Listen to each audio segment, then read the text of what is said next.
అభిరుచి academy presents ద్రోణుడి Panchatantram audio novel a crash course for an enthusiastic student episode 6.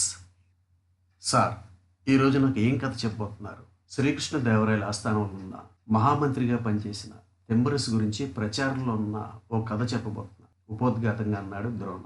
చెప్పండి sir, ఆతృతగా అడిగాడు అర్జున్. అతడు విద్యాభ్యాసం చేస్తున్న సమయంలో ఓ సమస్య రాజ్యమంతా తిరుగుతూ అతను ముందుకొచ్చిందట. ఏమిటది సార్? ఓ పలక మీద బలపంతో గీసిన గీతను చెరపకుండా చిన్నది చేయాలని ఓ సవాల్ను విసిరారు. ఎవరూ చేయలేని ఆ సమస్యను తెంబరసు అవలీలగా సాధించాడు. చెరపకుండా చిన్నది ఎలా చేశాడు సార్? చెప్తాను.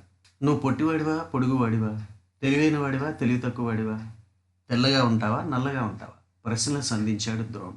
నేను పొట్టున్నో పొడుగున్నో ఎలా చెప్పగలను? మా డాడీ కంటే నేను పొట్టి, మా నైబర్ అరుణ్ కంటే నేను పొడవు. నీ గురించి అడిగితే మధ్యలో వాళ్ళని ఎందుకు తీసుకొస్తావు? రెట్టించాడు ద్రోణ. వాళ్ళు లేకపోతే నేను పొట్టో పొడుగో ఎలా తెలుస్తుంది సార్? There you are.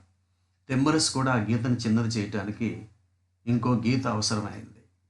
అంటే దాని పక్కనే పెద్ద గీతను గీసుంటాడు. ఎగ్జాక్ట్లీ.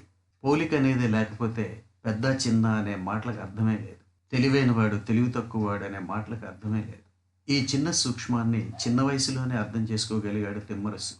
కాబట్టే ఆ సమస్యను సాధించగలిగాడు. పెద్దయ్యాక విజయనగర సామ్రాజ్యానికి మహామంత్రి కాగలిగాడు. హ్యాట్స్ ఆఫ్ టు తెమ్మరసు, అభినందించాడు అర్జున్. పోలిక లేనిదే ఏ గుణానికి అస్తిత్వం లేదనే ఈ చిన్న పాయింట్ బేస్ చేసుకునే ఐన్స్టైన్ తన సాపేక్ష సిద్ధాంతం ప్రతిపాదించాడు. తెలుసా? సాపేక్షం అంటే రెండో దాన్ని కోరటం. చిన్నది లేదా పెద్దది అని చెప్పడానికి రెండవది ఉండాలి.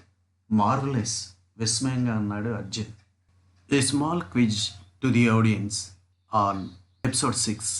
ఈ ఎపిసోడ్లో మీరు మహామంత్రి తెంబరసు యుక్తి, ఐన్స్టైన్ సాపేక్ష సిద్ధాంతం, ఈ రెంటికి ఒక సంబంధాన్ని ఎస్టాబ్లిష్ చేయడం జరిగింది. అది మీకు ఎంతవరకు అర్థమైంది? దయచేసి కామెంట్ చేయగలరా?